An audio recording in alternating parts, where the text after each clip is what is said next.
আসসালামু আলাইকুম রহমতুল্লাহ বরকাত। Good morning. আমি ইতিহাস মন্ডল বলছি।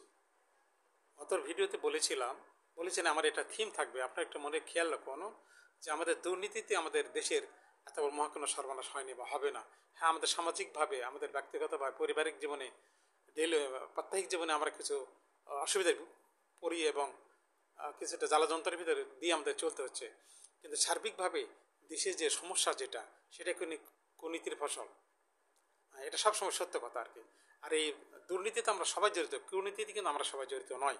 কয়েকজন সচিব বা যারা পলিসি মেকিং করে, কারণ আমাদের দুর্ভাগ্য সেখানে শেখ হাসিনার আমলের ছিল সেপটিক ট্যাঙ্ক, থিঙ্ক ট্যাঙ্ক থাকে সব দেশের রাষ্ট্রের জন্য, কিন্তু ওনার ছিল সেপটিক ট্যাঙ্ক। আর ডক্টর ইউনূস স্যারের জন্য আমাদের দুর্ভাগ্য এই মাঠ ট্যাঙ্ক, হ্যাঁ এই আর কি কাউডাঙ্গের ট্যাঙ্ক হয়ে গেছে, যার জন্য আমাদের এই অবস্থাটা চলতেছে। ব্যাংকের কথা বলছিলাম, স্পেসিফিকভাবে এখন বলতেছি। দেখুন, 5টা ব্যাংক নাকি মার্জ করবে, একটা ব্যাংক করবে। সেই ব্যাংকের অবস্থাটা দেখুন যে তাদের মূলধন হলো 1,45,000 কোটি টাকা। তারা লোন দিতে পারবে 1,30,000 কোটি টাকা, হার্ডলি 90% যদি লোন দেয়। 100% দিলেও তো 1,45,000 দিতে পারে, কিন্তু তারা 2,15,000 কোটি টাকা লোন দিতে পারে। অর্থাৎ যাদের ক্ষমতা তার চেয়ে 150% বেশি লোন দিছে এবং পুরোটাই খেলাপি। এটা কীভাবে রিকভার করবে? এটা বললাম কত, 2,15,000 কোটি টাকায়। এভাবে তার পুরোটাই খেলাপি, 90% খেলাপি রিটার্ন, সমস্ত কিছু 8 লক্ষ কোটি টাকা খেলাপি রিটার্ন আছে। গল্পটা কিন্তু অনেক বড় হয়ে যেতেছে। আপনি কোন ব্যাংকে কত লাখ টাকা ছাপাই দিয়ে বাঁচাতে পারবেন? এটা কমপ্লিট একটা ডার্টি পলিসি। সামবডি এটা তারা সাজেস্ট করছে, হ্যাঁ, যেটা কথাটা ঘুরে ফিরে আসতেছে না। আগস্টের 15 তারিখের ভিতরে বা ওই মাসের ভিতরে আপনার এই 15-20টা ব্যাংক আপনার স্টপ করে ক্লোজ করে দেওয়া যেত। কারণ 43টা ব্যাংকের জায়গায় আমি বলেছিলাম 13টা, 30টা এক্সেস না, আপনি আরও ধরে বাংলাদেশের প্রেক্ষাপটে এটা আপনাকে 20টা বা 23টা ধরেন, তাহলে কমপ্লিট 20টা ব্যাংক বন্ধ করা যায়। এখন ওই তেনা পেঁচানোর মতো সময় নেই তো। আপনি এই দিয়ে দিয়ে দিয়ে করতেছেন, কী করতেছেন? ক্রেডিটটা, ডিসক্রেডিটটা নিজের ঘাড়ে নিয়ে আসলেন। বিপ্লবটাকে ব্যর্থ করার যে একটা চাল চলতেছে সেটাই আপনারা করলেন, তাদের হয়ে খেললেন। কারণ প্রথম থেকে ধরে দিলে, বন্ধ করে দিলে সমস্ত কিছু সেদিকে চলে যেত, হয়ে যায় রই রবট হতো। সেটা থেকে আমরা বাঁচা দিলেন।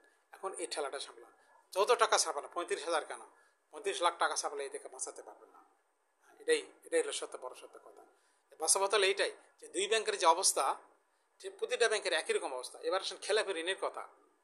8 লাখ কীভাবে হলো দেখুন, যে আগে ছিল 3 লাখ কোটি টাকার এগনেস্টে 22,000 কোটি টাকা, আর এখন 17 লাখ কোটি টাকার এগনেস্টে 8,25,000, 8 লাখ কোটি টাকা, 8 লাখ কোটি টাকা খেলাপি ঋণ। তার থেকে আপনি যদি 22,000 বাদ দেন, তাহলে তো ওই ঘুরে ফিরে 8 লাখ কোটি টাকা হয়। কত টাকার এগনেস্টে? আমি 17 লাখ ধরবো না, 3 লাখ বাদ দেন, 14 লাখ কোটি টাকা এনারা বিতরণ করছে, তার ভিতরে 8 লাখ কোটি টাকা খেলাপি, 57%। ইতিহাসের সর্বাধিক গোল্ড মেডেল পাবে এরা। এই ব্যাংকে বাঁচানোর জন্য এনাতে কে দায়িত্ব দিয়েছে? এটা গেল এক কথা। এবার রাজনীতির কথা আসি। আরেকটা কথা বলে যে লোন যেটা দিয়েছে আপনার, না, আমি কিন্তু 11 লক্ষ কোটি টাকা ধরেছি, 6 লক্ষ কোটি টাকা আগে থেকে নেই, এই ক্যাশের থেকে নেই।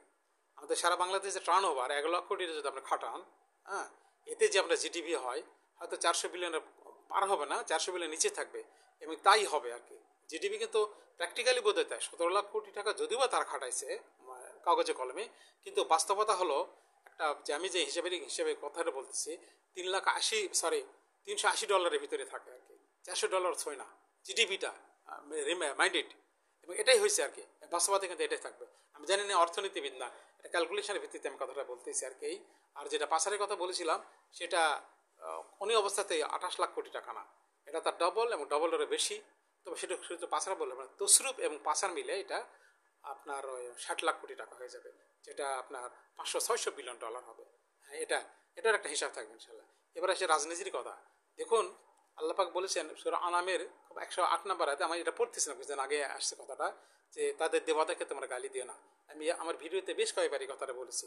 তার মানে নেতাদের সম্মান করতে হবে আর কি। দেখুন, নুরুল হুদা সাহেব নেতা না হলে ওকে তো উনি সম্মানী ব্যক্তি, ওনাকে যেভাবে অপমান অবদস্থ করা হইতেছে, এটা জুলাই বিপ্লবের সাথে কিন্তু যায় না। 32 নম্বর ভাঙছেন, এটাও জুলাই বিপ্লবের সাথে যায় না। এটা যারা স্যাবোটাজ করতেছে, খেয়াল করতে হবে, এই যারা বিপ্লবের এগনেস্টে তারাই কিন্তু করতেছে। আর আমাদের যারা বিএনপি দখল যেই করুক, এরা কিন্তু টাকা খেয়ে ওই কামটা করতেছে। কারণ নুরুল হুদা সাহেবকে এই অপমানটা একটা ইউনূস সাহেবের উপরে বর্তাবে। সমস্ত আমাদের ক্রেডিটকে ডিসক্রেডিট করে দিয়েছে, আমাদের সুনামটা অম্লান করতে কালিমাযুক্ত করেছে। এটা অগ্রহণযোগ্য এবং কোরআনের বিরোধী। মুসলমানের দেশ সবাই বলে, তবে এটা জিনিসটা করবেন যে যেখানে তার যে সম্মান সেটা আপনাদের দিতে হবে। আজকে এই পর্যন্ত রাখি। আল্লাহ হাফেজ।